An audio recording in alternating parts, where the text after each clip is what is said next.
about self-driving cars and all the technologies behind them. It's going to be given by Leon. So Leon is a software architect with over 13 years of experience. He currently works at Accenture in Montreal as a software architect, and he's also passionate about technologies and AI. He's the co-organizer of Lebanon AI meetup. And another meetup in Montreal as well. So after Leo's presentation, we're gonna go over a small tutorial about how we can implement an object detection model in TensorFlow. So I'm gonna leave it to Leon for now. Okay, thank you, Christophe. Is everybody here passionate about AI? Yes. Cool. So let's start. So this is self-driving car. I'm going to give two presentations. The first one about self-driving car nano degree that I've taken, well, that I'm still taking right now. And the second one is about convolutional neural networks. And they all sort of like link to each other. And then Christophe is going to give you the whole workshop about TensorFlow and object detection. So, a little bit about me. I'm a software architect with over 14 years of experience. Currently living in Montreal, in beautiful sunny Montreal. And I consider myself an autodidact, a self-learner. I've taken over 20 Coursera courses, 20 courses on Coursera, Udacity, and edX. I've read 160 plus books since 2005. I've been taking the self-driving car nano degree since the beginning of this year, and I'm currently in term 3 of this degree. And no affiliations with Udacity. It's not commercial for Udacity. This is just about what you might learn about self-driving car there, and mainly to give you an idea about how self-driving car actually works. Okay, it's just a flavor of what technologies are used there. So what we will cover. What I learned the self-driving car and how it works. So why Udacity? Well, Udacity was founded by this guy, Sebastian Thurn. He's actually the first, the leader of the, and it will run, and you'll see whether if it works, you'll pass. If not, I guess you won't pass. And it'll be like a year in vain. Okay, so classical computer vision. So what is classical computer vision? This is what they used to do. This was state of the art before 2012. The idea of it is that, let's say you want to detect lanes, you learn the problem you're trying to detect. So in this case, you fit the polynomial through the lanes to try to detect the lanes. It's very related to the problem you're trying to see in the world, and it won't work always. But this was something that was necessary for the initial self-driving car, so they teach you about it, and you implement a lane detection algorithm. So that's that. Second thing is classical machine learning. So who here has heard of support vector machines? Cool. So what are they? Okay. So before 2012, all the AI researchers were saying neural networks are crap, and what is the future is support vector machines. So a support vector machine is an algorithm that is able to able to classify things, and it was supposed to be state of the art. And what it does actually does not keep the structure of the image. You take an image, you do some transformations on it, you turn it into a number, into a vector of pixels and a vector of colors, and then you try to do detection.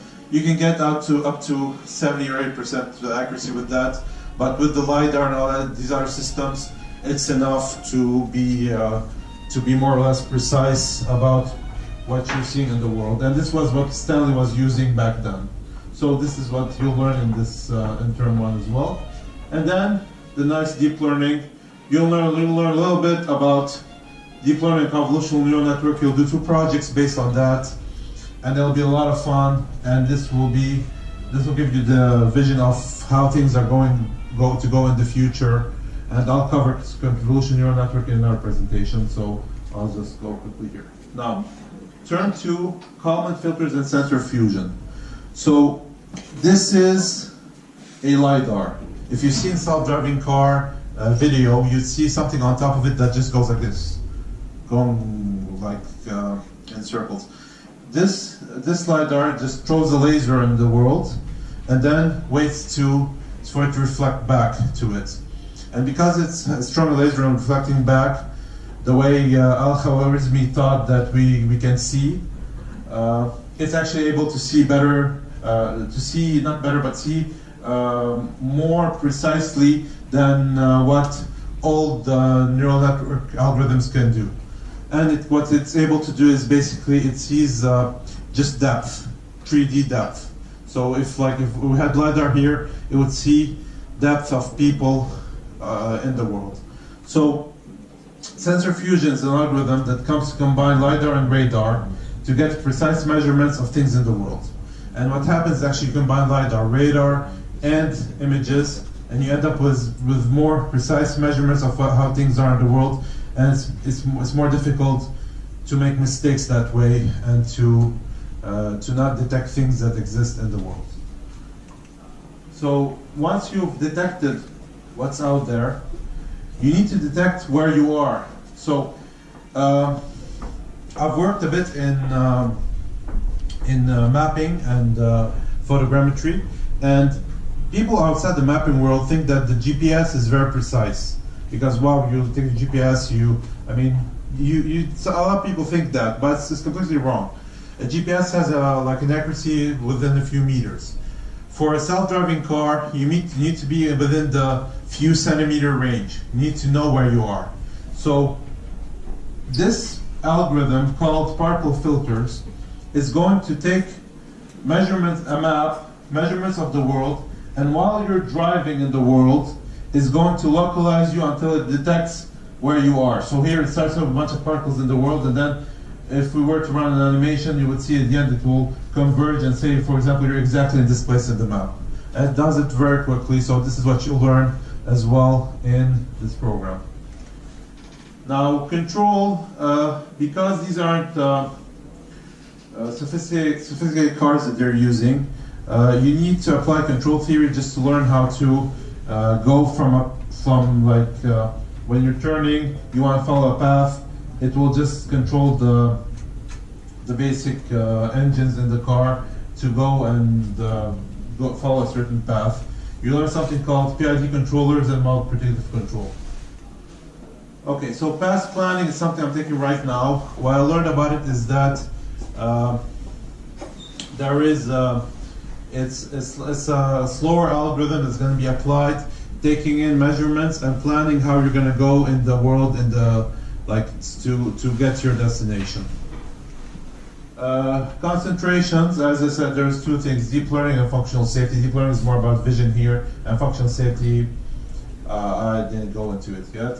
And finally, you will learn about the operating system for self-driving cars that they invented, that Sebastian Chern invented, and you'll put it on this nice car.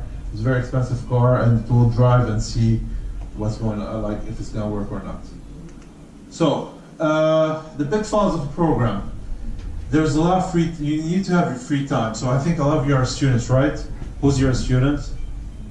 Okay, so you do have free time. Believe me, I'm in industry. I don't have free time and I'm able to do this. You guys should be able to do it. The final deadline is strict. So once you have a deadline, which is, let's say, for March, you get 4 weeks after that. 4 weeks for free. But if you don't pass the program by those 4 weeks, that's it.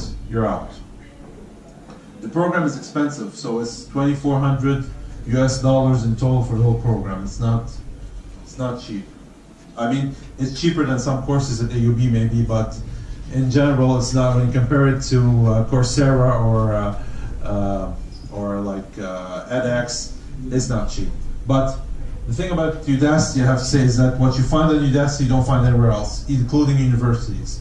So I know University of Montreal, it's like one of the top lists of AI, and what they're teaching people are basically controlling little cars that drive a little racetrack. We'll get there on next slide. So, alternative technologies. Everybody's trying to get on the deep learning, self-driving car revolution. So they don't have the pedigree and the history of Google. So all these technologies, what you learn in this program, you just learn a flavor. You apply them as homeworks, but you don't learn the little tricks and optimizations that Google made during the past decade driving cars in the world. So, because that's their property, that's their secret. So, how are other companies competing? They're competing using reinforcement learning, and this is where they take a network end to end, and they try to they try to drive a car. And this is what I'm going to show you next. So in the Coursera program, the GSE program, you will apply this one homework in term one, where you take a neural network and then use it to drive a car in a simulator. So I'll show you those two things right now.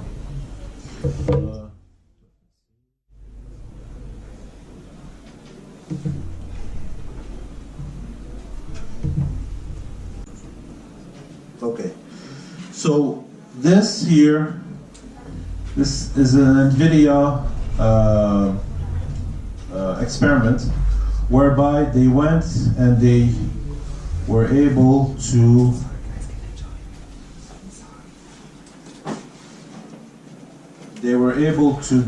train a convolutional neural network to drive a car.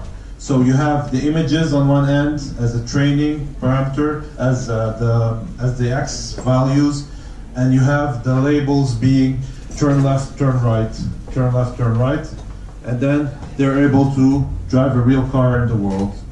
So this is what their network looks like, and at the output you have vehicle control, like turn left, turn right, accelerate, and this here is one of the first projects I've done in the Udacity self-driving car using a simulator. It's called behavioral cloning. You take a joystick or a gamepad, you drive around this track, and then you get a lot of readings, and you apply these readings to drive this car. This was 20 lines of Keras, and it's able to drive the whole track. We're going to see a little bit later, there's a change in the track, and it's going to like swerve, but it can stay on the track and drive correctly. And while it's driving, this is a good place to stop the first presentation and have some questions, and then we'll get to the convolutional neural network presentation. So anyone has any questions? No? Okay. Anyone so excited about self-driving cars? Yes. Okay. I have a question actually. Sure, go ahead. Still work if you don't have the two lines on the side of the street? Well, it's counting on the two lines. It's counting, it's not using computer vision, it's counting on the whole of the image. Okay, so it's using, so it was trained on the image itself, right? On all those images. So if you remove some element of the image, would it still go left, would it still go right? I can't say.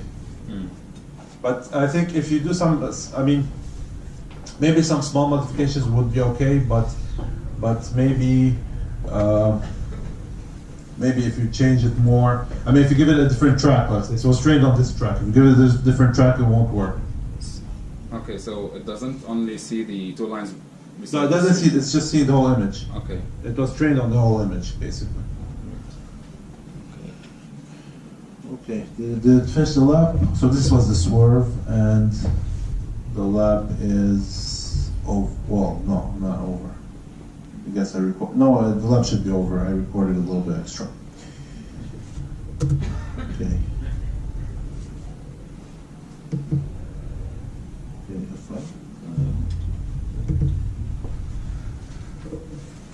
Okay, so just fun thing about Deep Racer, it was released during the Amazon event this year, and it's a little car like this, and you can train it so that Amazon can figure out the self-driving car at your expense.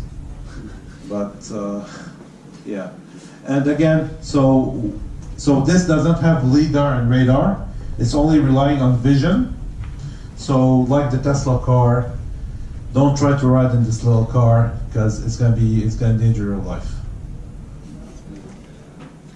Okay, so if we don't have any more questions, I'm going to say presentations. Last chance for questions. Yes. Regarding the control theory, you were mentioning that the Udacity course covered some control theory. How much in depth did you go into the control theory?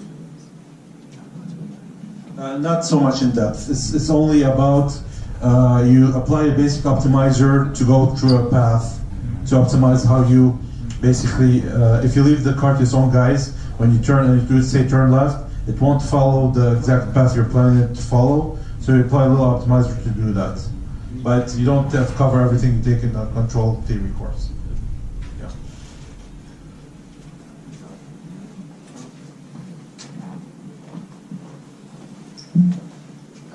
How much background did the course in Udacity require? Background knowledge in the field?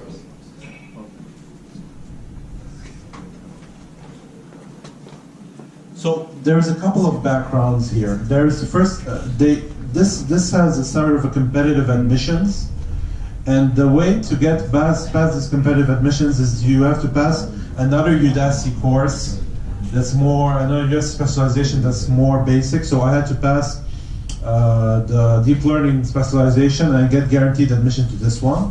That's like their Udacity requirements. But from my background, I find myself relying on a lot of things I learned in engineering. I was a computer engineer at the UB, so I found myself relying on a lot of the things I could remember from engineering to be able to pass. Not the deep learning part, but the other parts. In fact, the other parts, Kalman filters, control, all that stuff, they're more difficult.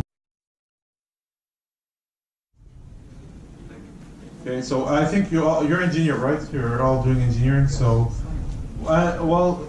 so computer scientists will have a little bit more a hard time here because so it's more like it reminded me of the courses I took in engineering rather than the course I took in computer science.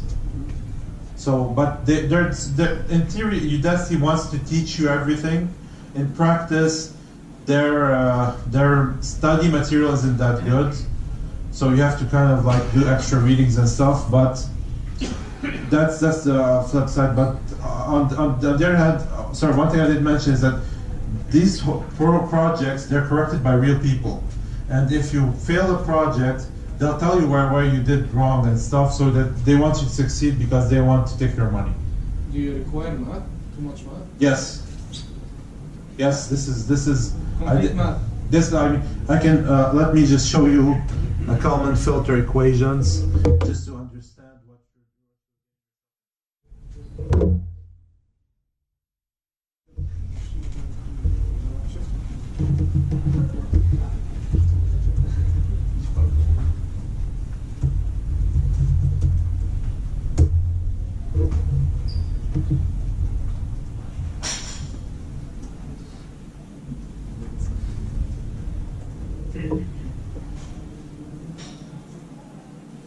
Yeah.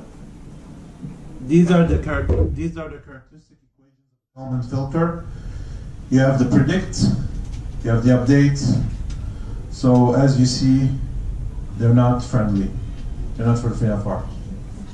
Okay, so so I was surprised that the math that is required for the other parts of this course, the non deep learning stuff is actually more difficult than the deep learning stuff, and yeah, this is why the competition of Google, or even like Google themselves, they use a hybrid approach. They're using deep learning to drive a car as well as non-deep learning to drive a car, and combining both and seeing like what can be done more with deep learning that can be done with this stuff.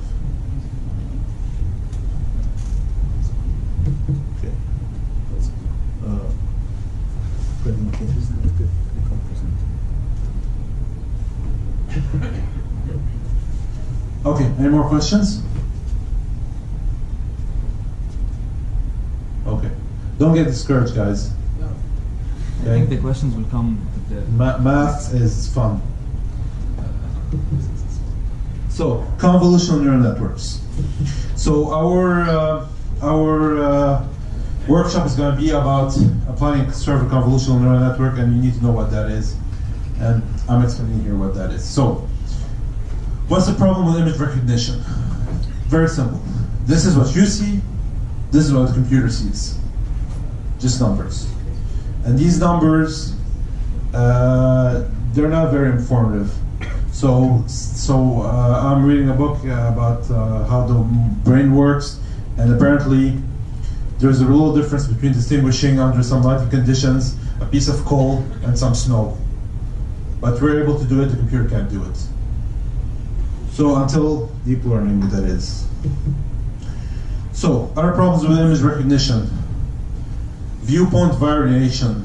So what is viewpoint variation? Is when, like, you see a cat from this angle or a cat from a different angle. Illumination. Right there is illumination. Deformation. This is deformation. Occlusion. This is occlusion. Means something is occluding the image. Background clutter. This is white, nice white cat, and this ice. So we're able to recognize objects computers cannot until deep learning comes and convolutional neural networks come. So what's the background of convolutional neural network? It's something called a filter. And basically this is an example of a filter, a solvable operator. You take this matrix, you multiply it by the image, and then you get from this to this. This accentuates edges, so you can detect them with a simple sliding window algorithm to detect the edges of the image. But you still can't really see it, but you can at least detect edges. So in the world of classical image recognition, they used to handcraft these matrices to be able to detect edges and whatever, to detect something very precise that they engineered for in the image. And they weren't, and even then they wouldn't achieve high accuracy, but like it sometimes works. For example, in the Udacity's one of the projects of lane detection, you apply something like this to try to detect the two lanes. However, with deep learning, you don't have to design this yourself. Come in the image, the convolution operator. I'm not going to go too deeply, but basically, you have this in blue, the image. You have in green a filter that you did not design, that the network learned on its own. Okay? You did not write these values here, it was learned. And it's going to apply over all the whole image. And then basically detect like things in it. So so when I say when we're making this multiplication here, we're going to have values for an edge that are high and value when there isn't an edge that are low. So this is how we sort of detect edges. Okay. So a little illustration of the convolution operation. This is a very nice page from Stanford to explain the convolutional neural network. And can we get to it? If you bear with me. Here it is. This is how it's working. It's making the calculations on the filter and giving the output. Okay?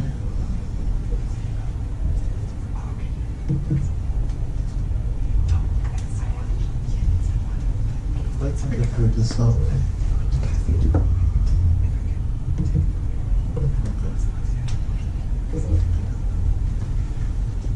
So, the convolutional neural network, this is one representation of it. You have the input, you have a bunch of convolution operations, and you have the output. There's a better illustration here. So, you have this image. Why is it, anyone can tell me why is an image a 3D block as opposed to be just a 2D block?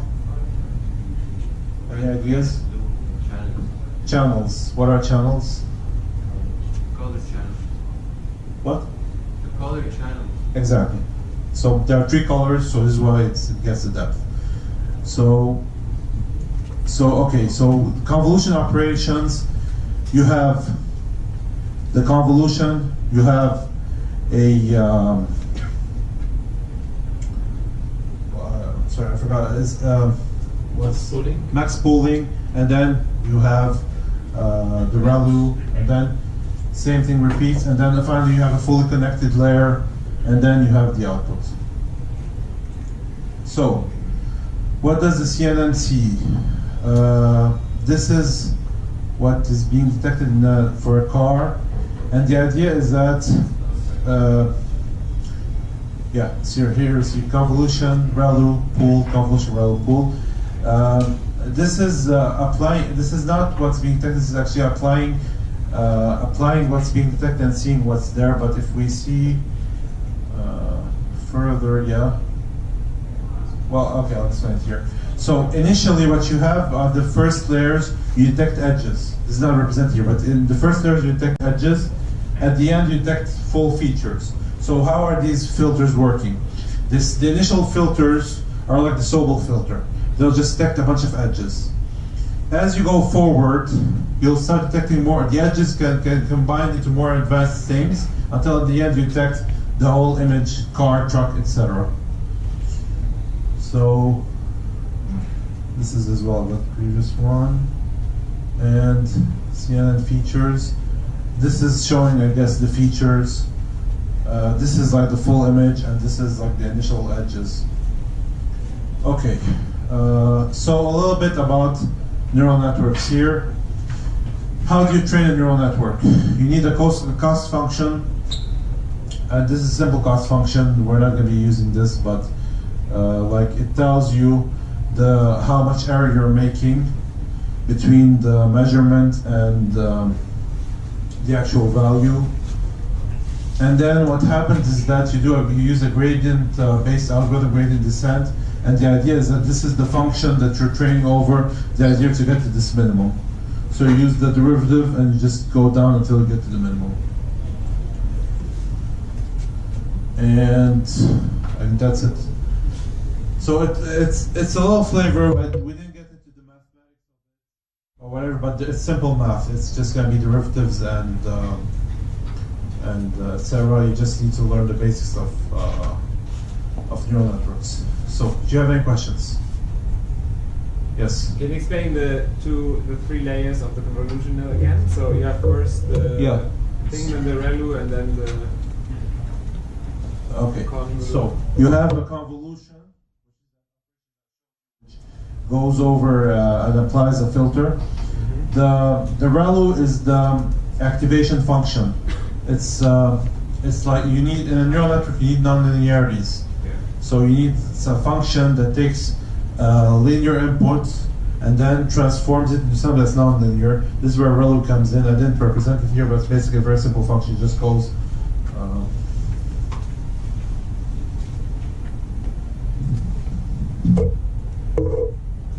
It's like this.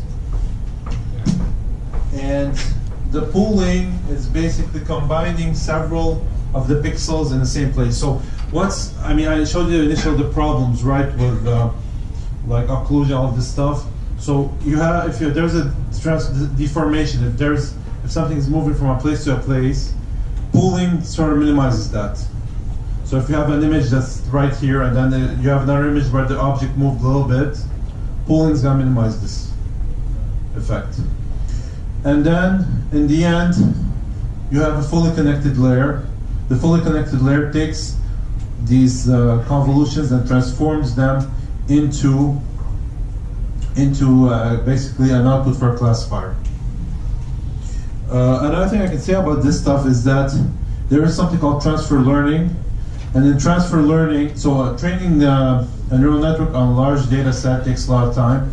In transfer learning, you might take in the initial layers of a neural network that are already trained, and then just train the last layers. And why would you want to do that? Just to minimize the time to train it. And why would it be useful? Because the initial layers just detect simple features that are common to other problems.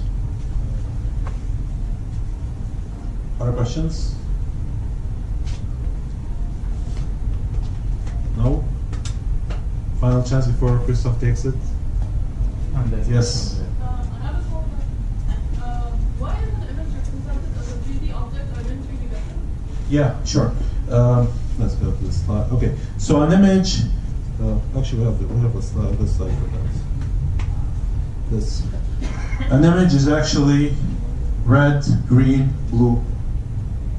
So an image is actually 3 images. That's the depth. Questions? Final chance before Christoph takes it away. Okay. You can always come back and answer it. Okay. So, glad to have presented this. And now we go to Christoph and his presentation. Thank you, Leo. All right. So before we jump into the practical coding part, we're just gonna have a quick introduction about something called the object detection API of TensorFlow. So I'm sure many of you have heard of TensorFlow before. If you haven't heard of TensorFlow, it's this great library that or framework that you can use to build neural networks and train them and deploy them. So today we're gonna use the object detection API of TensorFlow and train a custom object detection model. Okay, so we're gonna go over the steps that usually we need to take to train something, and then after the presentation, we're gonna jump to the coding part, and we're gonna go step by step with the code, and we're gonna see what we will do. So, like I just said, TensorFlow is very useful to a lot of different tasks, including object detection. And so, with minimal knowledge in TensorFlow and how to code or build neural networks, we can actually train our own object detection model. And I'm going to explain how we're going to do this. So first of all, we need to install the framework. So it's an open source, so it's on GitHub. So we have to clone the repository, and then we have to obviously install the dependencies. There's a lot of dependencies involved, so we have to install them. Google uses something called protobuf, which are protocol buffers. So basically, they're like files, configuration files, which we're gonna use them later. They are used to serialize basically objects. So they are used in TensorFlow to configure the training parameters for the network. So we need to compile the protobuf library, and so just a simple command. We run this command, and then the libraries are compiled, and then we can move on. We need to also add so when we clone this repository, we have a directory called TensorFlow/models. So we need to go into model/research and add this path to the Python path, because we're going to be calling. So basically, the models GitHub repository contains a lot of different APIs, including the object detection API. And since we're only using object detection API, so we're going to be calling specific functions from this repository. And so we need to add the path or the directory for these APIs, so we can call them from anywhere within our environment. Okay, so we just add the libraries, and if you want to test the installation, you can run this model builder test and check if everything is working correctly. So now that we have the API installed or the framework installed, we need to start using the data. So as you all know, deep learning or machine learning relies heavily on data, and obviously we need data to train our model. And so since we're doing an object detection, so our data obviously is our images, or is a data set of images, and each image must have a boundary box around the object that we're trying to detect with different classes. So let's say we're trying to detect different animals, cats and dogs. So we'll have 2 different categories. We'll have category for dogs and category for cats. And so we need to provide the data as in terms of data set of images and something called a label map. So the label map is actually a file that links the ID of a category with the name. For example, cats 1, ID 1, dogs, ID 2. We're going to see an example. And for each example in the data set, it has to be an RGB image And each image must have a list of bounding boxes, so it can contain one or multiple objects. So each object must have a bounding box, which has the coordinates and the class. So I'm sure it's a bit confusing, but I'm going to show you an example. So here we have a cat. So obviously we have one object, which is a cat. We have the bounding box. We have the label for the box, and I'm not sure if it's visible, but here and here we have the coordinates of the top left and bottom right points that determine this the bounding box of this. So this is one example of the data set that we can have. And remember, I was talking about the label map. So this is an example of a label map. It states that item ID1 name cat, item ID2 name dog, because the network will not we're not going to output a cat or dog. It's going to tell us 1 or 2 or whatever. So it's going to give us an ID. And we need to map this ID to the actual class. So in this example, we're training on 2 different categories, but we might have 100 or whatever different categories. So we're going to have a label map for it. And after we provide the data, TensorFlow has a specific format called TF record. So we need to convert the data to something called TF record file format. It's just a way for, there are written scripts or algorithms that we can give them, link that to the data, and they will generate the file formats for us, and then we can feed it to TensorFlow. So, like Leon just explained, there's something called transfer learning. So, by the way, guys, if you have any questions at any time, please raise your hand and ask. Don't wait for me to finish. Okay? So, up until now, everything is clear? Okay. Can you hear me back in the back? Okay, great.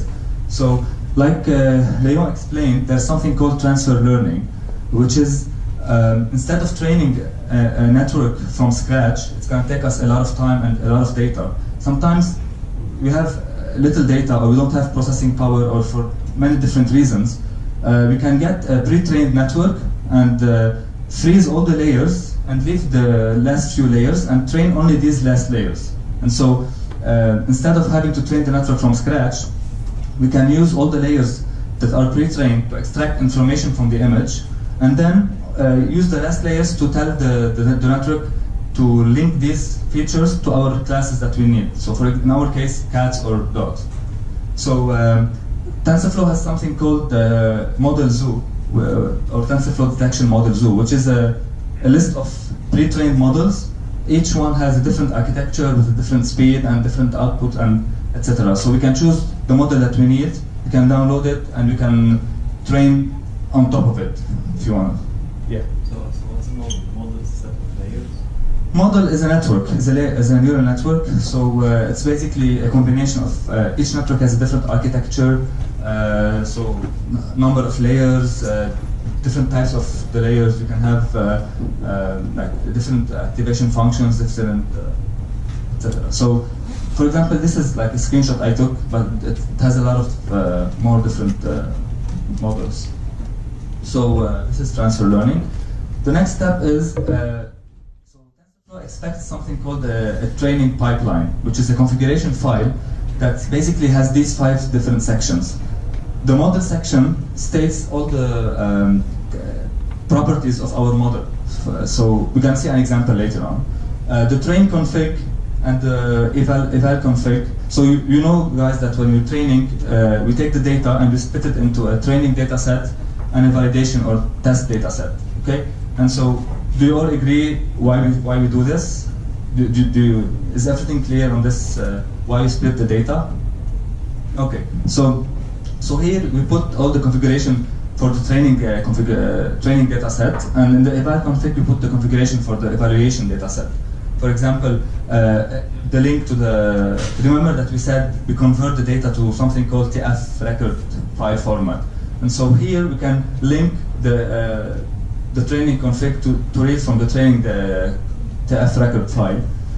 And in the input reader for both training and evaluation, it's also like how many number of the batch or different properties that we can configure. So I'm going to show you a few examples. So in the first one, we have an example of the model. So you can see like the batch size 1, there's an optimizer. I'm not going to go into all the details because it's a bit advanced, but it can give you an idea of what an actual pipeline can look like. If you notice here, there's something called fine-tune checkpoint, which is that we're using this model. Remember the transfer learning? So we downloaded this model, okay, and we're using it, and we're gonna transfer learning from this model, and we're gonna train it on our data. And so using these two parameters, which are fine-tune checkpoint and from detection checkpoint true. So here we link it to the model that we downloaded that is pre-trained, and then we say from detection checkpoint true. So that tells the network that we're not training from scratch, but actually transfer learning. Okay? This is an example of the input reader for the training data set. You can see that there's something called input path, and then we give it to path to configure slash ms code underscore train.record. So this is the training data after it has been transformed to TF record file, okay, which is the TensorFlow file. And also, if you notice, we give it a path to the label map. So remember that we said each data set has to have a label map that maps the class ID to the class name. And so we have to link it here as well. Okay, after we have the configuration pipeline set, we can start the training. Now we have two different ways of training. You can train locally on the machine, or you can train on the cloud. On this example today, we're going to just talk about local training, but it's basically the same thing when you train on the cloud, except for a few extra configuration files that you need to generate. So for example here, we define the path to the config file, which we just discussed now that we need to have a pipeline configuration file. So after we specify the details of this file, we put the path here, we put the model directory, which is a directory where the training will be saving the models and different checkpoints. So while the network is training, after each epoch or iteration, it saves checkpoints and different versions of the model. And so we give it the directory in which it has to save these files. We give it the number of training steps, and then we can call this model underscore main Python file. So we call Python object detection because it's in this directory, so object detection slash model underscore main, and we give it these parameters: the pipeline configuration, the model directory, number of training steps, and it will start training. Okay, so this is an example of training locally. And after a few times, let's say we have a trained model, it's accurate, and we need to test, export it, and use it in something we call inference mode. So the network has two modes. It has a training mode when it's learning, and once it's learned and we need to use it, so we call it an inference mode, which is we give it the data and it will output the predictions. And so in order to export a trained model, there's also another script that we have to call. So remember we said there's a directory which we provide to the training script, and it will start saving the checkpoints in this directory. And so this is an example of one checkpoint. It has 3 files. If you notice, there's model.ckpt-checkpoint number.data, and then there's .index and .meta. So every checkpoint consists of these 3 versions of the file with different checkpoint number. And so once we specify, let's say, checkpoint number whatever 10, okay, so this is how we export or freeze the network in order to use it for inference. We call export inference graph Python script, okay, and we give it these properties. Input type, which is in our case image tensor, because we're inputting images to the network. Pipeline configuration path, train checkpoint prefix, which is which checkpoint we need to export or to freeze, and then after we call this, we'll get something called frozen graph.pb, which we'll see it in a few, and this will be the trained model that we can use in production, or we can inference mode. So, like very quickly, this is how we usually train an object detection. Yes. What are the benefits of storing a trained model if we're doing the training locally? Of storing the trained model? احنا قلنا بنستور a trained model من okay, I'm talking about transfer learning. Okay. So exactly. So if you're doing it locally, I mean, you should never train locally unless you have a I don't mean locally on your laptop. Sometimes locally is on a server somewhere. But if you don't have a lot of resources to train your network, that's why, or sometimes you don't have a lot of data. So let's say your data set is 500 images or 1,000 images, which is not enough to train a network from scratch. That's where we use transfer learning. بس trained model إنه يكون على غير data sets. Yeah, exactly. It's on another data set, but basically the other data set is images, and so this network has learned to extract features from images. And so remember, Leon was discussing the different layers of the convolution network, and the first, let's say you have 10 layers, just to simplify things. Let's say you have 10 layers. So the first 9 layers, okay, I'm oversimplifying it, but just to get the point. So the first 9 layers, or the first layer will extract or will learn basic features, basic maybe shapes or different, and then the next layer will combine these into more complicated features until the layer before the last one has like very high level features that are extracted from this image. And then you use it, you remember the fully connected layer, the last layer. So this is where you actually link, if you want, the features extracted from the image to your classes. So if you're training on 10 classes, you will link them. So in our case, we're training only for cat or dog. And so we use the pre-trained just to make our lives easier. And so these are useful in extracting the features from the image. And then we just tell them that, yeah, these features belong to the cat, these features belong to the dog. And so it will accelerate our, it will also increase the accuracy of the model. Yeah. When you say the pre-trained model, you mean pre-trained model on cats and dogs, or pre-trained model on any pictures? No, on any pictures, not cats and dogs. That's the idea about it. Do the checkpoints have interpretations that we can understand? Like, can you say, for example, that this checkpoint transforms an image into... No, are you talking about these checkpoints? Yeah, or models, or maybe... Yes, talk about layers. There's a difference. I think you're talking about layers of the model. Yeah, exactly. So these checkpoints are not at which layer we stop the... This is at what iteration of the network. So let's say you have a network and you're training it for, let's say, 10,000, I'm going to call it iteration, okay? So this is after one iteration, after 5, after whatever, okay? No, that's not my question. My question is the model, basically, the number of layers.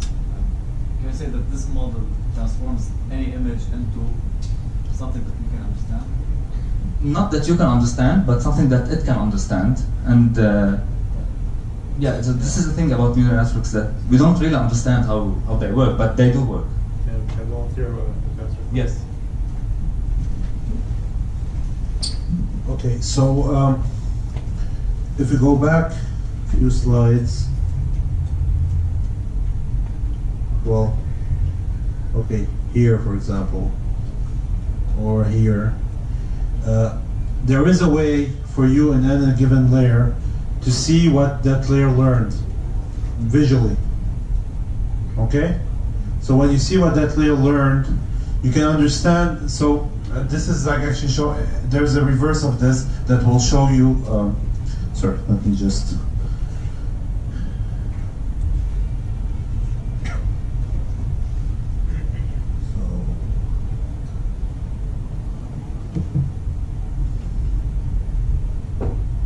Yeah. So here you see edge detectors. You'll see a layer that tells you, in the one layer you'll see that the filter here is an edge detector. So if you just want to detect edges, you don't need to train your network again on the edges. You just take it, because you see that there are already learned edges, you just freeze it as it is. You can do this for the CNNs, convolutional neural networks. It's more difficult. I don't know if it's more difficult, if it's even possible to do it for other types like LSTMs or whatever. Sorry, go ahead. Okay? All right. Any other question? Yes. Can a model like damage our data? So for example, it goes through a layer, and then let's say it's using those transformations, and it's showing us the alpha filter of the image. So could it like merge some pixels together and damage our data? Or No, so I'm not sure if you guys heard his question, but basically he was asking if a model can damage or manipulate the data, and it cannot, because you're not. So you're passing the data, but then you're not saving the data. So the network will perform some calculations on the data, but okay. So explain. But still, like our not our transformation, but our whole like study is being affected by this model. So let's say if it's going through some layers or transformations, let's say we don't need those like specific transformations in the model, and they can interfere with future transformations. Yeah, I guess your question is every model the same for every type of data? So if you have better models that perform better on other types of... Is it reliable to any kind of model you're using, or are they reliable? It's not that well defined. So you have different types of models, and maybe some models work better for different types of data. So if this answers the question, but it's not. There's no it's not universal. No, it's not universal. Everything in machine learning is trial and error, and some stuff are predefined, for example, but it's just based on trials. So they've tried it and it works good. Let's say our training can take up to 2 hours. We can end up using a model and then dumping that model using another one. Yeah, like you never do it this one time. Like you do it many different times until you reach something that works best for you. So it's all about trial and error in machine learning. Did I answer the question? All right. Okay, guys in the back, are you following us? Can you hear us? And okay, great. Any more question? All right, so I guess we're done. Just to double check. Okay, so that's it. Okay, so open your laptops, guys, and let's jump into the development. Okay, so I need you to open your browser /Beirut.ai /intro SDC.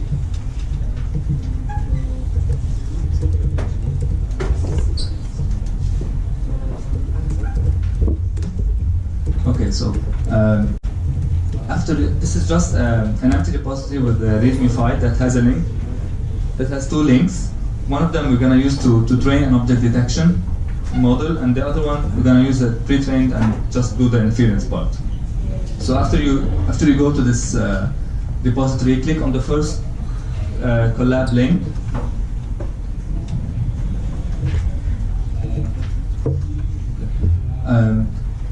So, okay, guys, are you following up? Did you? Yeah. Yeah, it's github.com/Beirut.ai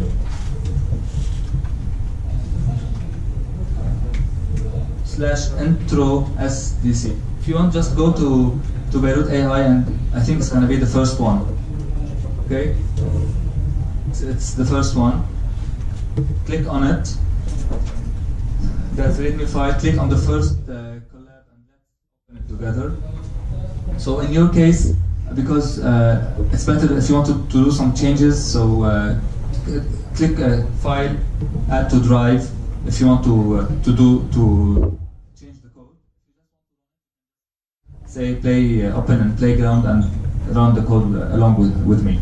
So we're gonna go step by step with the code, just to understand how we can do it. So before we went through the presentation, it was just to explain the stuff, but now we're gonna go through the code. Okay, so please at any time if you have questions or not, raise your hand. Guys, but if you have any problem, please raise your hand and I'll come and I'll try my best to help you. So please, if you have any problem opening the file, the link, or run any code, please raise your hand. Thank you, man. Yes. We need that GPU to train our model or not? You don't need, but much faster. but you can do it on the CPU. It's not really efficient. Actually, unless you're doing a very simple homework or something, you want to train on the cloud.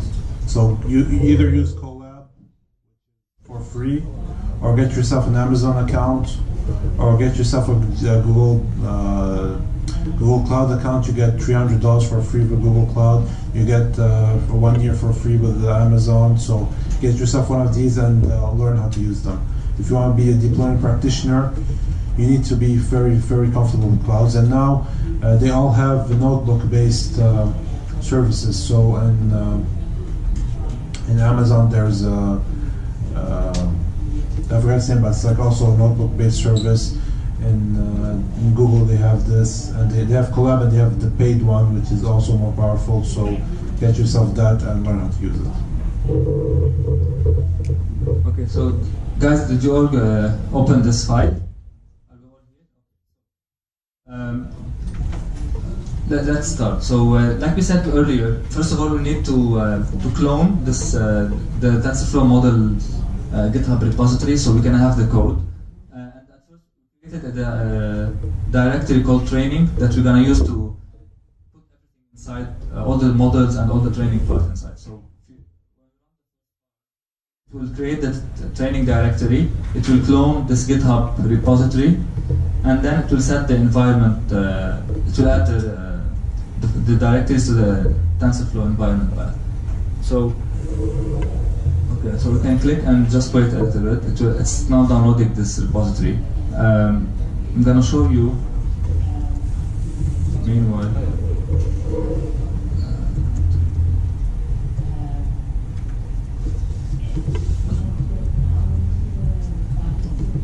so this is the repository that we're cloning.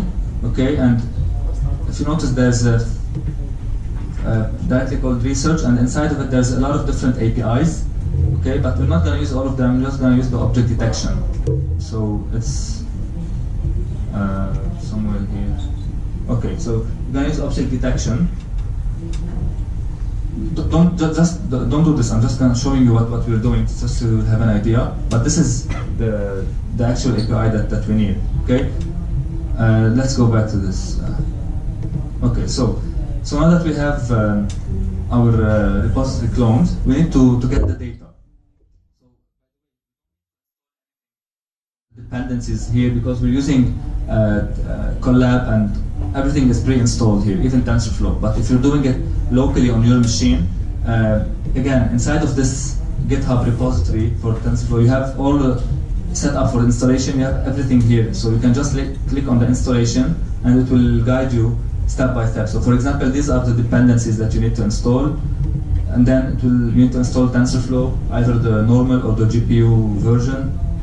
Then you have to install extra libraries, and then this is the compilation for Protobuf that I was telling you about. So everything is included in TensorFlow. But for now, let's just go with this tutorial. And if you're running basically deep learning, you want to run it on your computer or even in the cloud on a machine that you provisioned, you should really consider using Conda or Docker. Don't do it like add Python stuff to your machine and just go with it. Ways to do Docker, because there's a Docker container that can support NVIDIA cards. Okay, so now that we have, and so there's something called, I'm not sure if you've heard of the Pascal classes data set, but it's a very famous data set that a lot of it's used to benchmark a lot of models. So it's open source, it's available, and we're gonna use the version. So every year they release a new version and they update it. But we're using the 2007 version because it's smaller in size than the current version. So it has 20 classes, person, category person, class person. Then it has bird, cat, cow, dog, horse, sheep under the animal, and it has also car, which we care about. And so that's why we're using this data set. if you can see here, there's some There's we set all runtimes before running. yes. We Because run anyway.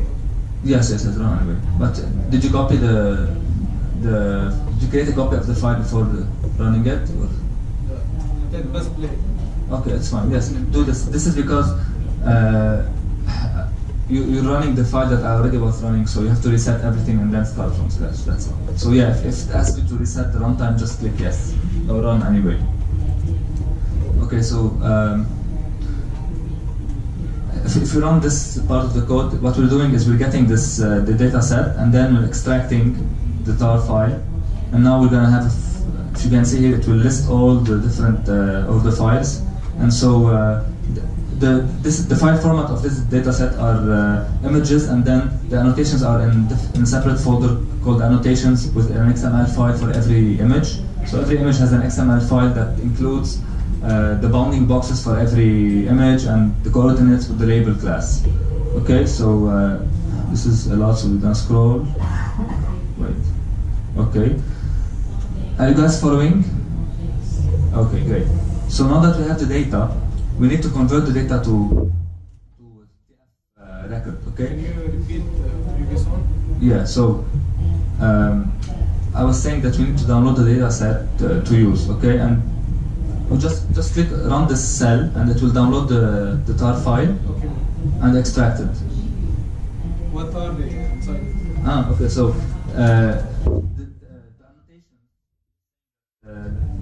the file format of this data set contains XML file for every image. So if you can see here, there's a folder called annotation. Inside it, there's a lot of different files. So every image has an XML file that contains all the bounding boxes of the objects inside of this image. Okay, so the annotations are each image. Okay, so okay, so now okay, so the TensorFlow provides a script called create Pascal TF record. So since we're using the Pascal dataset or any dataset that has the same file format, which is they save the annotations in an XML file in the same structure, we can use this script to convert to TF file format. If you're doing something customized, then we'll have to customize our script, but since we're doing this in the same file format, we can use the same script. It's going to make our lives way easier. So we change the directory, we go into the models research directory, so we can call object detection immediately. Then we compile the protobuf libraries, and then we call this create Pascal record 2 times. One, to give it, to create the train dataset record, and one to create the validation record. So if you look closely,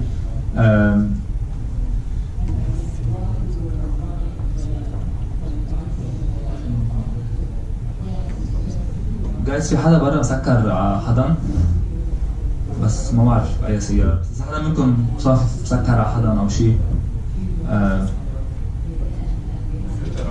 رافور، مين معه رافور؟ شو الأمر؟ anyway, so إذا حدا معه رافور معه يكون مسكر على حدا. شو لون السيارة؟ سيلفر، لونها سيلفر. سيلفر. لا شو ما حدا معه رافور سيلفر جايز؟ اوكي خلص ماشي الحال. So we call this script 2 times, one to create the training set and one for the validation set. And you can notice the different parameters that we send the script. So one of them is the label map. Okay, remember the label map is the text that links each category ID to the name. So we give it the label map path. We give it the data directory path, which is the one that we downloaded and extracted before. We give it the year because different years have different structures. So this is the 2007, so we specify the year here. This is the training set, and we need to put the output in the folder training that we created /pascal_train.record. So this is for the training set. So if you run this cell, it will compile and it will generate 2 files, and then I'm just copying here because it's already provided the label map, so I'm copying it to the training folder. So we have everything set up in this training folder, and so we're gonna wait for it to finish. Yeah. The data set we downloaded was images and annotations. Yes. So who comes up with these annotations? The people that so this is done by manually. Crowdsourced, yeah. It's open source, yeah. Crowdsourced. They got a lot of people to do it. Pascal, yeah. So it depends on each data set, but it's when it's provided open source by someone. So someone did it, either a project by a company or university, or they crowdsource it from different. Yeah, of course. But it's open source, so anyone can use it to train on it. So the TF record is the file format that you need to give the data to TensorFlow. Okay, so you cannot give it images and XML files or annotations. So you give it the XML and images, and then you transform it into something called TF file format. And so this is how TensorFlow understands the input. This train.record and val.record, and these files we can input. Okay, any more questions, guys? Okay, so now we'll just go back to the training folder, and we're gonna list all the files just to see what we have. So if you look now, we have the Pascal label map, which is the text file that contains the linking or the mapping from each category to the ID, and then we have the training file and the validation file. Okay, so we can do the training part. So like we said before, we're not going to be training from scratch. So let's say we're going to be doing a transfer learning. So we need to download a pre-trained network or model and then use it as a start. So I've included here a link to the model zoo, and I'm just going to open it to give you an idea of what it looks like. So this is. It contains, okay, so for example here, I think it should contain more than this. So this is, SSD these are different architectures, we're not going to discuss them now, but you can download it and use it. So in our case, we're going to use the faster RCNN Inception ResNet. So without going into too much details, it's a that's pretty good, that's used for the object detection. Okay, so we give it the URL of the network, and then after it's downloaded, we extract the files, and then we copy the model checkpoint files to the training folder. So if you notice here, it has 3 model.ckpt files, 1, 2, and this one, and it has the frozen inference graph, which is the frozen network if you want to do inference on it. Remember, guys, we said that after we train the network, we should export it or freeze the layers, and we can use it in inference. So this is the frozen version of this faster RCNN network. Okay, so if you go back to the training and we list everything inside, now you can see that we have the model. Okay, so this is a checkpoint that we're gonna be using as a transfer learning. Okay, and then we have a folder called models that's empty for now, and then we have the training records that we generated earlier. So is this clear, guys, or should I explain more? Okay, I guess no one has any questions. So I will be moving forward. So now that we have the data set, everything is configured. We just need to configure the training pipeline. So we need to tell TensorFlow where to read the data from and what kind of model are we using and all these extra parameters before we can actually start the training. And so we're gonna. There's TensorFlow already provides some sample configuration files, so we can take one and just customize it to our needs instead of writing everything from scratch.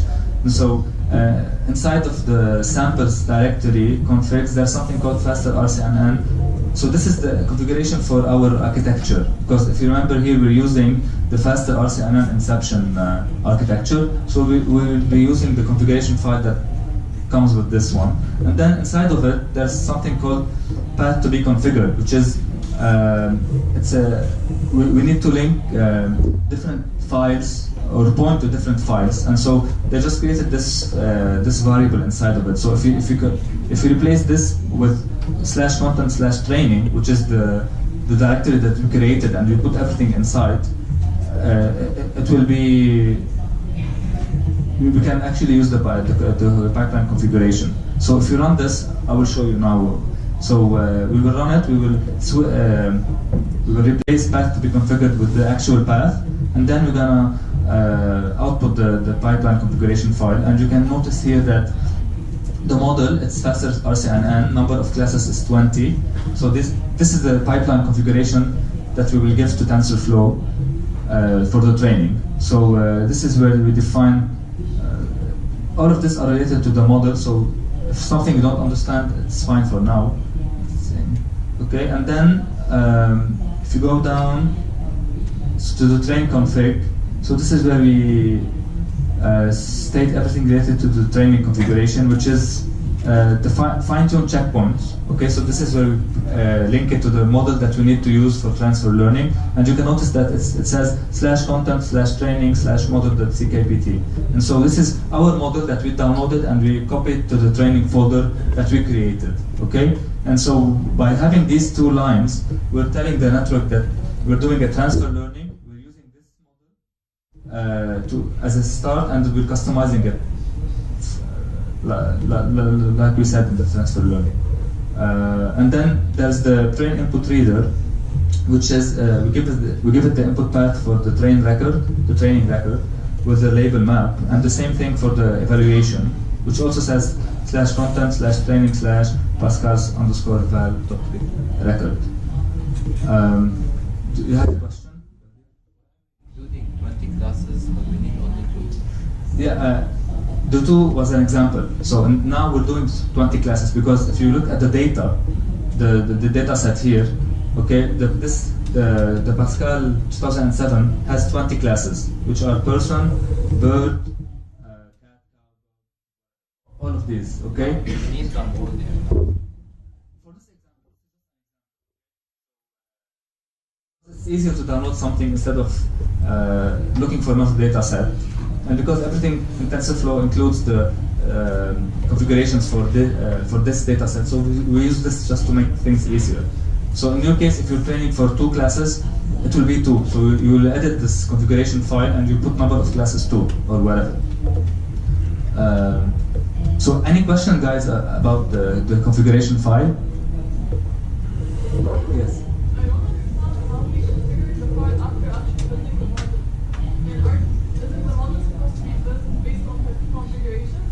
So we didn't build a model, we took a pre-built model, and we're gonna train it, just train the last few layers on our data set, okay? So this is all an example, by the way, but in real life, training okay, cats and dogs. So you take the data, you would generate then instead of training from scratch, you use a pre-train. So you download the pre-trained model.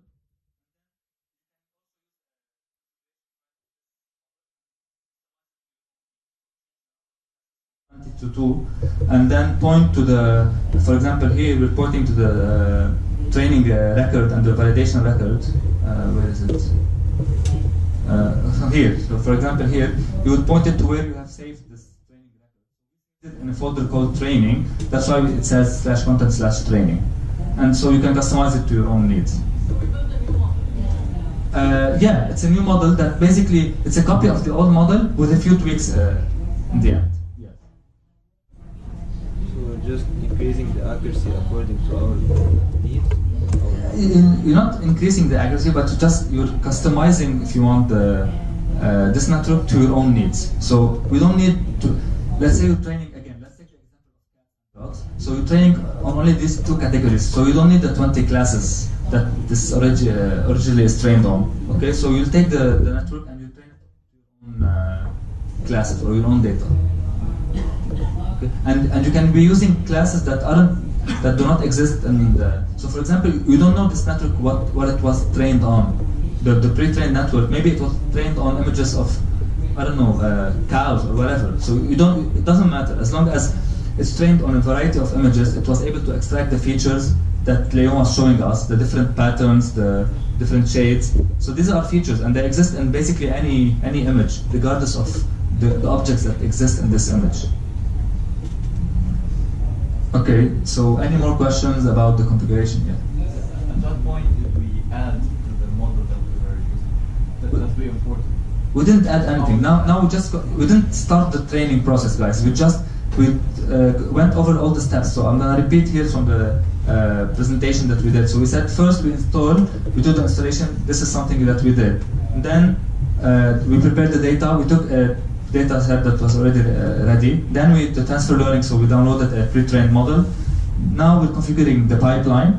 So after the pipeline is configured, we can start the training. Okay, so this is the last step before we start the training. But we didn't do any training yet. Yes. Small question. When you say pipeline, you mean a bunch of steps, right?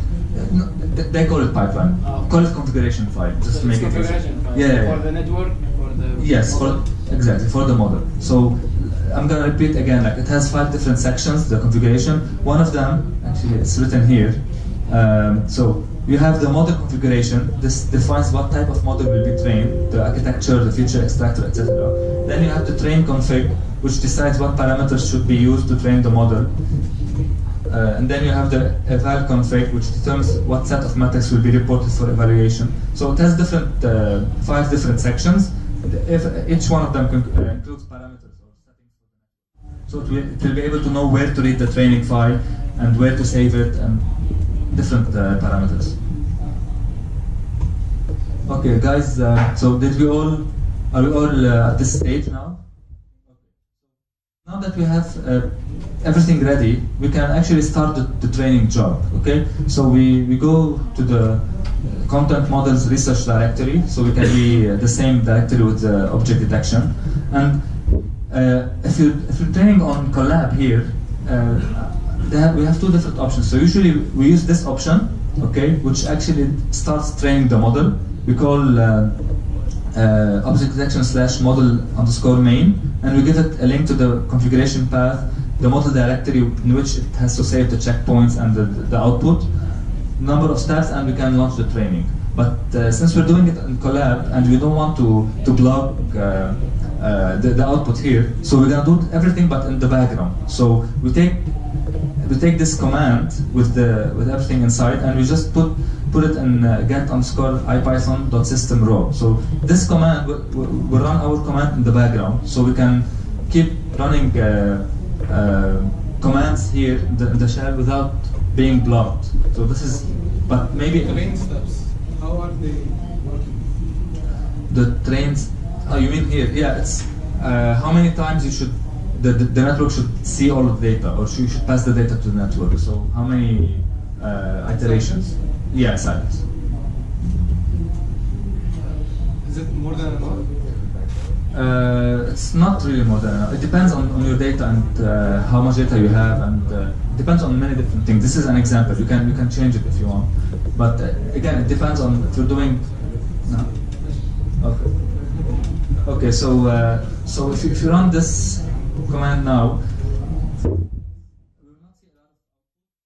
the network is training in the background because we use this command to launch in the background. And so if you go to the content training models and we list what's inside, so now it might be empty, but if you give it a few seconds and we run it again, it should start having saving the checkpoint. Okay, so because we told the network.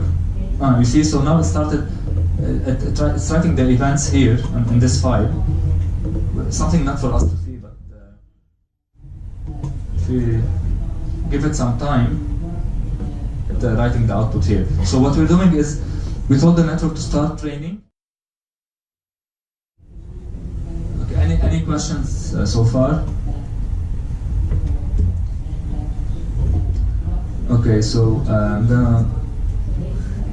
Okay, so if you can notice here now, guys, I've listed all the files inside of the models, training class models, and you can see that we have the first checkpoint of the network. So this is where all the checkpoints will be outputted. And let's say after we've let this run for 10 hours, and now we have we want to freeze the network, and we want to use it elsewhere. Okay, I'm gonna walk you through the different steps we do to export the network. But before we do that, I want to mention one small thing. So now the network is training, but how can you measure like the accuracy, what's going on, if the error loss is going down, or what's happening? And so there's something I didn't mention here because it's a bit maybe not too advanced, but we can use something called TensorBoard, which is visualizations that reads from this file the events out, okay, and it will draw different graphs that will show us what's happening with the network in real time. But we didn't go through it now, but just so you know, if you're doing it locally, and if you follow the GitHub repository, there's something called running locally, okay? And so after you run the job, you can and then you give it the directory of the model directory where it's outputting the checkpoints. Just by running this, okay, it will you can open a local website and it will be able to show you the graphs of the errors going down or whatever. So you can keep track of the network performance as it's training. And once you see that maybe the accuracy is good enough, or we need to stop training because it started to overfit, then you can stop the training process. So I'm going to assume now, because we don't have a lot of time, I'm going to assume that this is the model checkpoint that is good enough for us and we need to use. Yeah. Just like the number, and it's like near 500,000. What is it exactly meaning? Because it's not the number of images, which is this one. You mean? Yeah. No. The total. Is it like the number? Because we don't have so many images to train. No. This is I guess it's the size of the directory. This is Linux.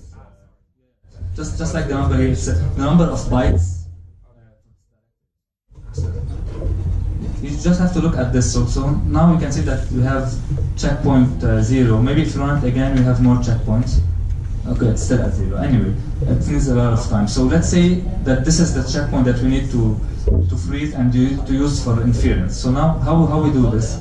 We're going to create a new directory called exported graphs inside of the training, and then we're going to run this export inference graph Python command, which is provided by the TensorFlow API. And like we said before, this command takes different parameters. One of them is the input type, is the link to the configuration file, and the checkpoint that we need. And so, because we chose the checkpoint number 0, so we notice here that we tell it the prefix is content training models model.checkpoint-0. So this is where we define the checkpoint number. So if you have different checkpoints and we need to export, let's say, number 100, so this is where we specify which one. And then if you run this command, and then we go into the exported graph and we list the files, you will see that now it will create different files for us, including the frozen graph file that we can use for inference. So go ahead and run this cell, and let's wait for it to finish. It might be a bit slow because the network is still training in the background. Yeah. What is the difference between, let's say here, I have checkpoint 0 and checkpoint 633? No. Yes. I ran it twice, and I have one at 1721 and one at 1731. So what's the difference between those two checkpoints? So it depends on the callback that you gave the network, and to tell it when it should create a checkpoint. So you can tell it, for example, save a checkpoint every 10 iterations, or you can say whenever the value, the loss value drops below a certain value, save a checkpoint. So there are different parameters that we're not going to go into now. But not really. I mean, at first, yeah, but eventually, if you leave it to overfit, then maybe earlier is better. So again, like we're not going to discuss how we define if a checkpoint is good enough or not now, but it's a process in itself. But you need to know if, let's say you know that this checkpoint is good, and now you're going to export the model. So this is, you run this command, and it will output a lot of different things. But if we go down, okay, wait, this is too much. Okay, so we go to the exported graph directory that we just created, and we list everything inside. And now you can see we have this frozen inference graph.pp, PB, which is the actual model that's frozen that we can use for inference. And it also copied all of the checkpoints, the configuration file, and basically that's it. So now we can take this file, and we use it in inference. One last thing is, if you need to export the files from Collab, sometimes it's a bit hard. So I've written here some code that will allow us to take all of this directory, put it in a zip file, and save it to our drive folder, so we can take it later. So here, if you run this cell, it will create a zip file of this folder, and it will call it x_g.zip, and then it will install a library called PyDrive, which actually lets us link our Collab environment here to our drive. You will see how it's done, and then we give it permission to save files into our drive, and then it will create the file called, for example, myExportedModel.zip, and it will put the zip file inside. So if you run this graph, it's going to take a bit of time, but after it creates the zip file, it will install this library, and it will ask us to authenticate for our drive. Okay, let's give it a second. Yes. So far what we did was we ported a pre-trained network and we trained it. Yeah. And we trained it a little more. Yes, exactly. We didn't add any extra layers to it. We didn't customize it. No. We didn't customize the network. We just trained it on our data. Now, for this example, we didn't train it much. We just ran it for 5 seconds, and then we jumped. Normally, you would use your own data set, not something that's already done. But this is what we did. Yes, we took a pre-trained network and we trained it on our data, so that we will have an object detection built on our. So now you can see, guys, it will give you a link. So if you click on the link, you will authenticate this. You give it access to your drive, and then it will give you this code. You can copy this code, close this, and paste the code here. And now you gave it access to your drive, so the zip file to your personal drive. Okay, and it takes a bit of time, but once this is done, okay, now it says uploaded file with ID, and now if I go to my drive and I search for something called myExportedModel.zip. Okay, wait a minute. Okay, my drive. My exported.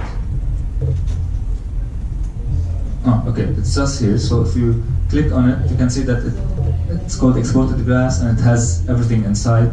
So we can download the zip file and basically take our trained model. So this is just used. If I'm giving you this in case you wanted to do your own Google Colab and you don't know how to export your trained graph. So this is how you do it. But basically, this is like a very quick tutorial on how we can create our own object detection model using APIs. Any questions regarding this? Okay, so I assume it's all clear. You can play around with it later. You can change the data set around with the configuration file, and basically you should have a bigger picture of how it's all done.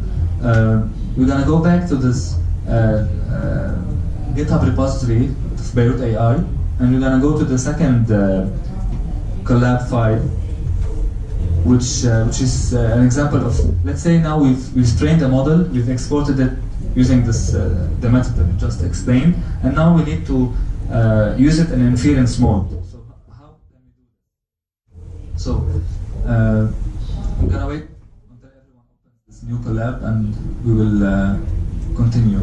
Meanwhile, does anyone have any difficulties or question? Yeah, I have. Yeah. I have just an error with the code, I think. Oh, okay.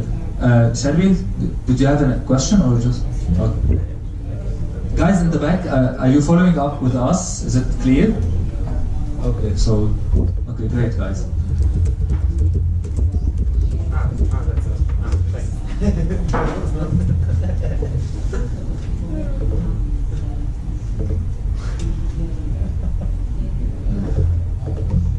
Okay, so did everyone open this new collab file? Okay, so now you might seem like we're doing stuff again, but remember this is a new environment. It's like we're starting from scratch. Okay, so if you notice here, we're gonna clone this Git repository again, so we'll have access to the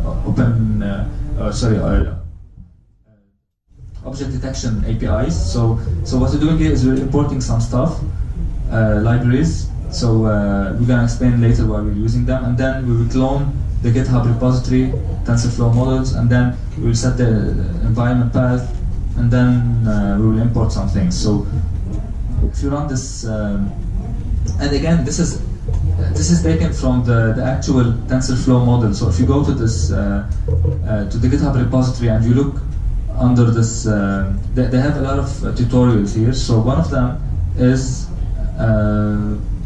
it's called. No, it's not here. Sorry. If you go to the object detection, okay, you go down. There's something here that says "Quick Start Jupyter Notebook for off-the-shelf." Customize it to our use case, but you can use it again from here. So just to give you an idea that what we're doing now is something that's just a basic example of how we can use a pre-trained model that we've trained and use it for inference. Okay, so we download the GitHub repository, we set the environment, everything is set. This is also, we compile the protobuf libraries, and then we import some utils files from the object detection. This is just we use these to be able to read the output from the network and link it to the class and basically draw something. So this is all the viz_util is just for visualization. So we're gonna see later why we're using them. So we just import them. Okay, and so in our case now, we're not gonna use the model that we just trained because we didn't train much, so and it's still pretty inaccurate. So basically, we're gonna download a pre-trained model from the model zoo because we didn't do any training. But in your case, if you train something for your own classes, this is where you will you will link your own trained model. So again, in our case, we will download it from the model zoo. So here we're doing the SSD model, SSD mobile net architecture. It's a different one from before, but basically I've changed it so we have an idea that we can use different architectures to do the same task, which is object detection. So here we define the model name.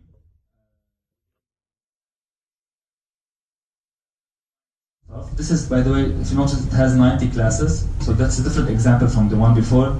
But basically, it's the same thing. We have this frozen graph, and we're going to use it to do inference.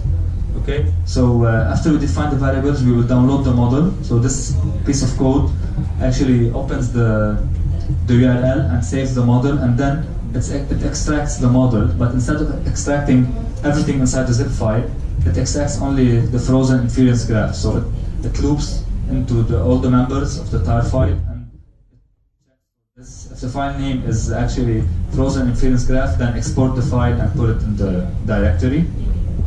Now, after we exported it, we're gonna load it into the memory. So we create an instance of it's called a graph, but actually it's a model. In this case, it's a graph, and we load the file into the graph. Okay, and now, okay. So guys, are you following up, or am I going to? Okay, graph is a model. It's for TensorFlow, when we say a neural network, it's a graph, okay, because it's a computation, so it's a graph computation. So they call it a graph, but we call it network, so it's the same thing. So for them, they define a new graph, and then we read this the file that we just downloaded here. Okay, we read it and we save it into something called old graph dev. Okay, and now we have it saved in a graph. So here we're also using the utils to load the map. So the path to labels is actually, if you remember, guys, we need to have this label map that links everything. So we give the path to this function, and it loads the labels here and extracts the categories. This is just some utils that we will use later. Okay, we're also defining a function here that takes an image and loads it, turns it into a NumPy array. So, not familiar with, so like Leo showed us earlier, an image is actually numbers. It's basically pixels, pixel values. So the network doesn't take an image as pixels, it takes it as numbers. And so this is where we take an image, we convert it, and we return a NumPy array. So this is just a we define the function. Okay, so TensorFlow within the object detection, they have something called test_images, which is a directory, and they give us 2 images here inside just for testing. So we're gonna first run the detection on these images. Okay, so now we're just defining some stuff that we're gonna be using later. So here we define the path to the test image directory, which is object detection / test images. And then we define the image path, which are image 1, image 2. So we do a for loop, and then we append the ID to the named image. Okay, so here we're doing another method that's called run inference for single image, where it takes an image, it takes the graph, which is our model, and it does the inference on this image, and it will return the output. Or to detect something in any image, we call this function,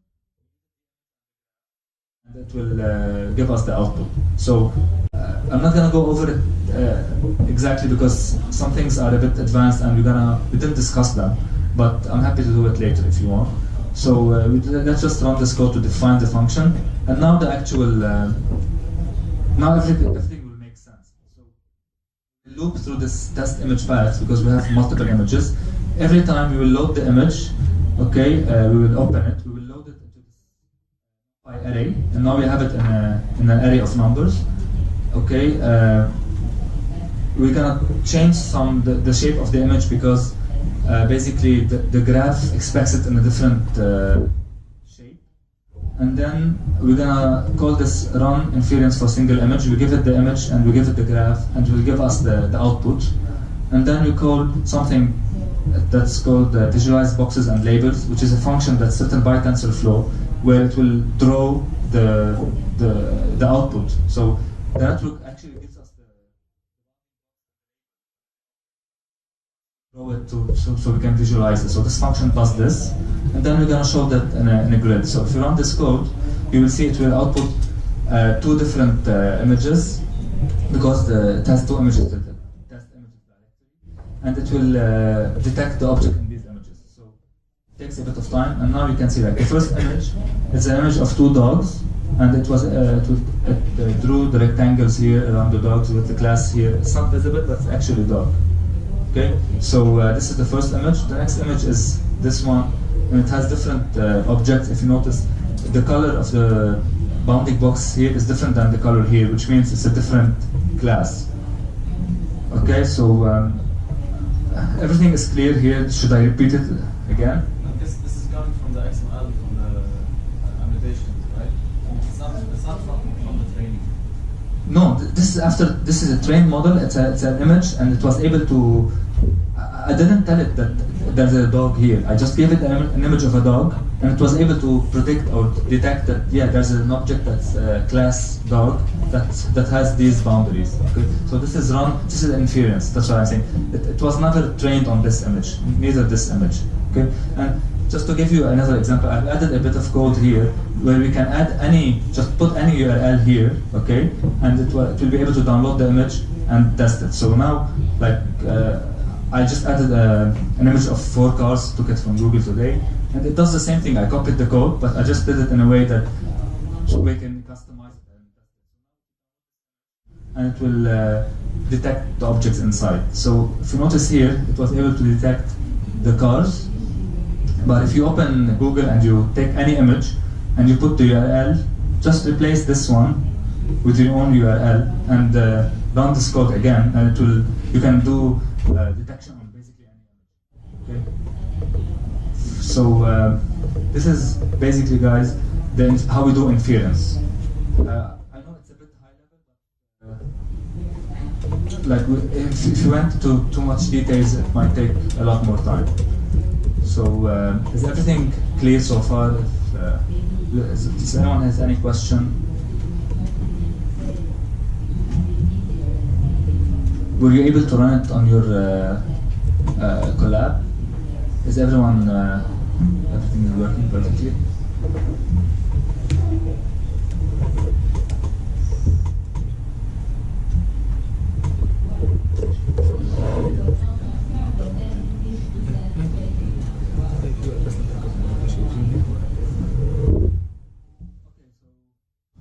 No more question, guys?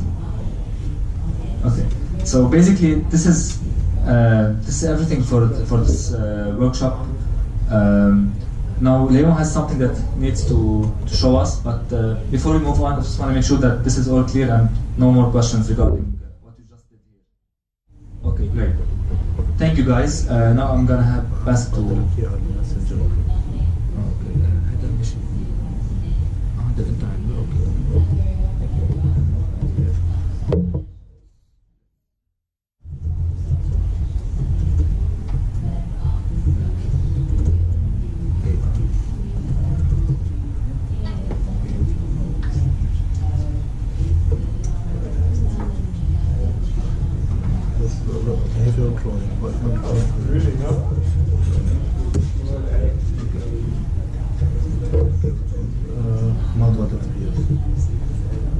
Okay, so if you can go to this page, just stop at behavioral cloning. So let's learn AI. That's behavioral cloning.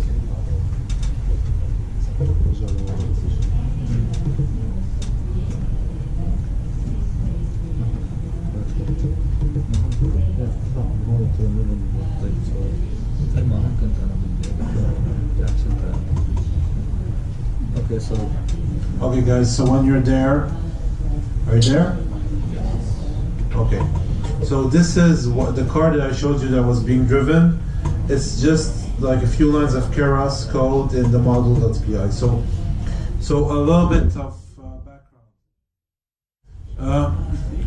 Keras is a high-level library that was built by a guy called Francois Chollet, and it uses TensorFlow as a backend, or Tiano, which is no longer used.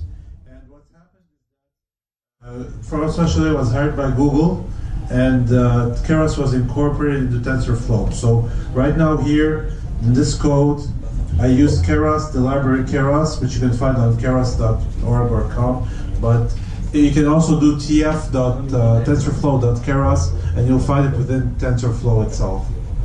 So we're not going to run this.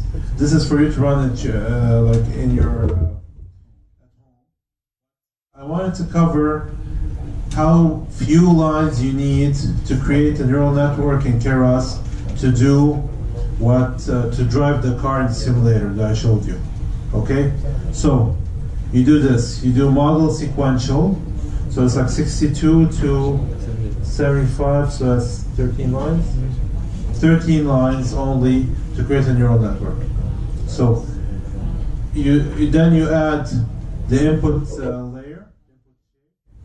You do some cropping of the image. Then you add a convolution, a 2D convolution, another 2D convolution, another 2D convolution, another 2D convolution, another convolution.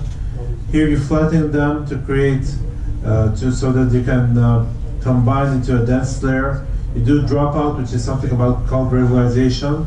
You get the dense layer, dense layer, dense layer, and you add the output. And then you train here. You're gonna train on. So optimizer, train generator. Okay, so you're training using this function here, which is even bigger than, which is just bigger than the neural network, and all it's doing is basically training this stuff on data that is the drive left and drive right as labels, and the images as inputs.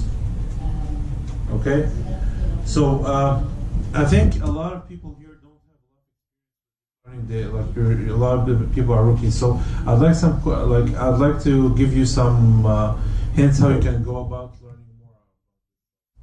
So if you're interested, are you interested? Yeah. Okay, so you can start by going to Coursera.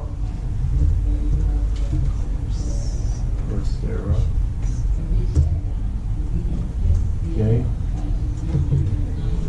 You got a commercial for Udemy, but you should do Coursera because it's better than Udemy. And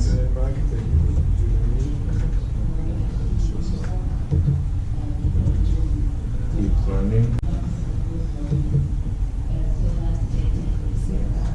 And take this course, this specialization. It's not very expensive. I think now the model is that you pay $50.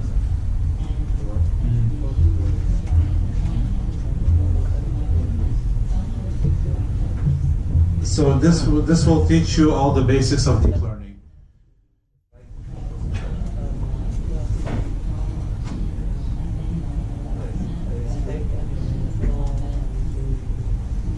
Yes. You start with machine learning first, or You don't need to. You can just jump to this one, and then when you have time, do machine learning.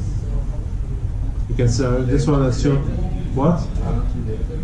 The machine learning course teaches you a little bit of neural networks, but it also teaches vector machines. So deep learning is a subset of machine learning. It's just the neural network part. But what's having a lot of success is deep learning today. So you can just learn deep learning, and then either take Andrew Ng's machine learning course, which is now outdated because the homeworks were in MATLAB, and nobody's using MATLAB today, everybody's using Python. Or you can just, there's another specialization here called machine learning, you can take it. Yes? Does this course teach you the math? It assumes a little bit of math knowledge, but we're talking here about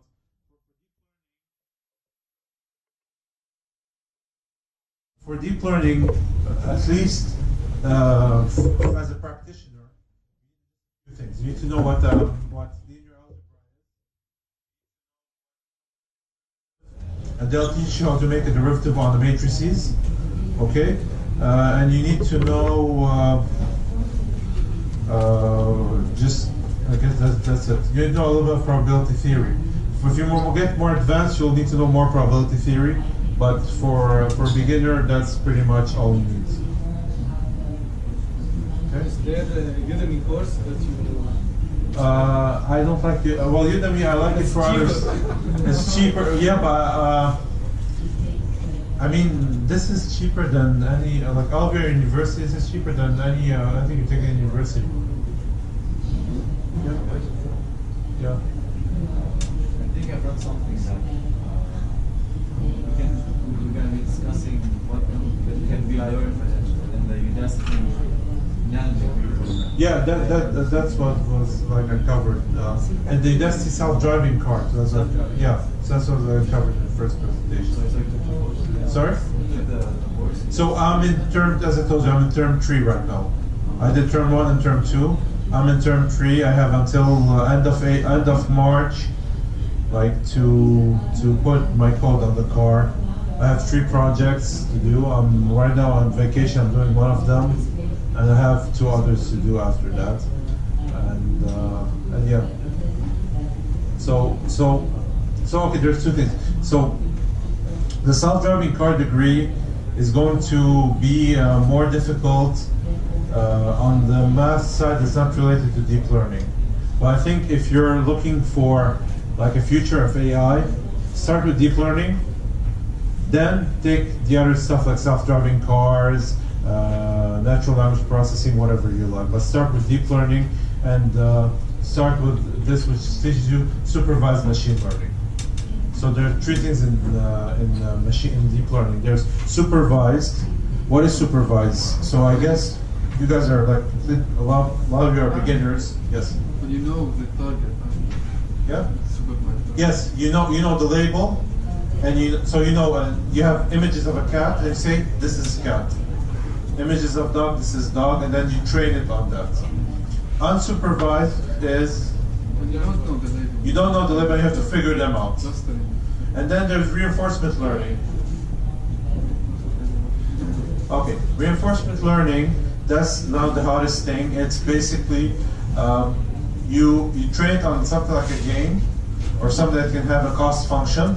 Every step you give it reinforcement. Either you say this is positive, continue doing this, or this is negative, don't do this again. So that's reinforcement learning. Yes. In unsupervised learning, where does the error function come from? The error function comes from, okay, so I can tell you about, let me just draw it here. In unsupervised learning called, algorithm called, okay, so this is a bit more advanced than what we covered, but it's,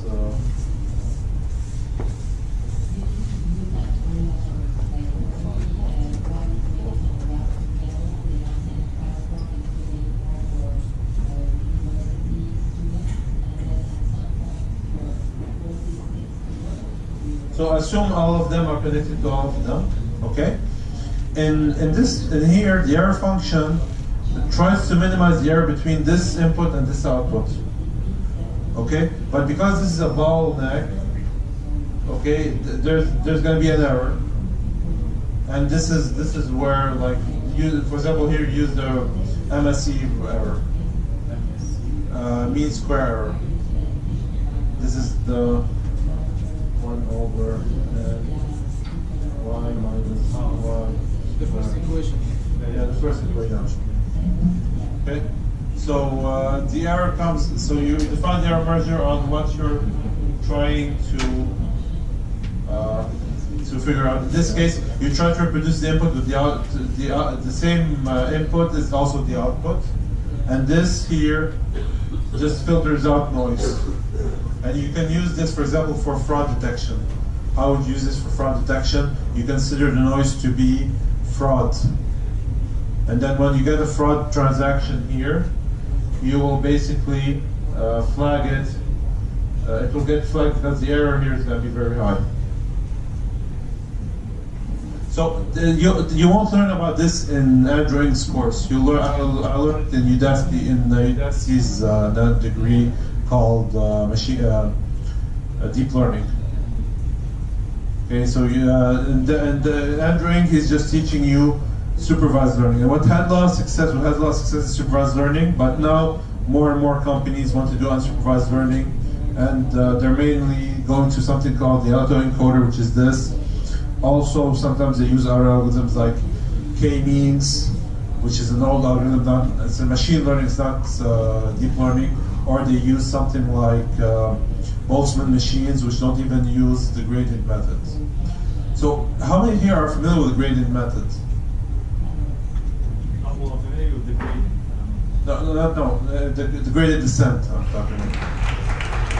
Okay, so can you tell us what that is? Basically, you try to work on the derivative till you minimize your error. You go down the hill till you reach somewhere where the derivative is 0. Okay. So that's a good explanation, and basically that's the one-trick pony of deep learning. So all deep learning just uses this method, except for Boltzmann machines, which uses something else, which we won't get into because Boltzmann machines have gone out of fashion. So they can do the same thing as this thing, but for some reason this is more successful. So, okay. So, I think I was the one who founded the AI meetup 2 years or 3 years ago. Before I immigrated, we had one meetup in Microsoft, and then I had what's Christoph? Okay, I had Christoph and Eli and Ubaida just pick up the torch from there. They started Beirut AI and all this stuff. So my hope was and is that I know that machine learning is not being taught enough in schools today in Lebanon, because I mean the expertise isn't. Let's face it.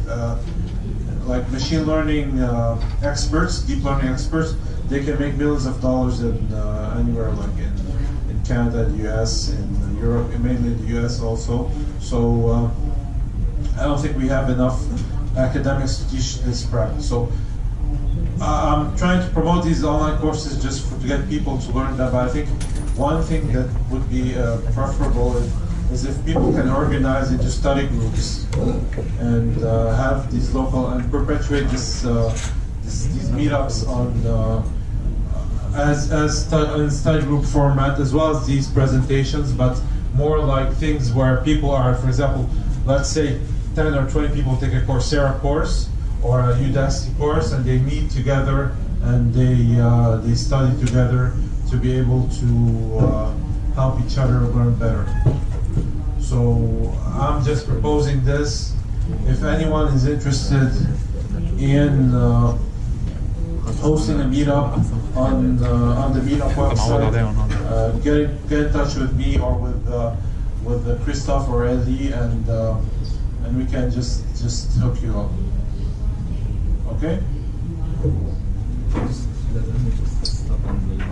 Okay guys, so thank you for coming. We're gonna stop the questions now. There's some food and we can do some networking, and if you have more questions, Leon is here and we're all here, so we can continue the questions. But people that want to leave, we're done. Thank you all for coming.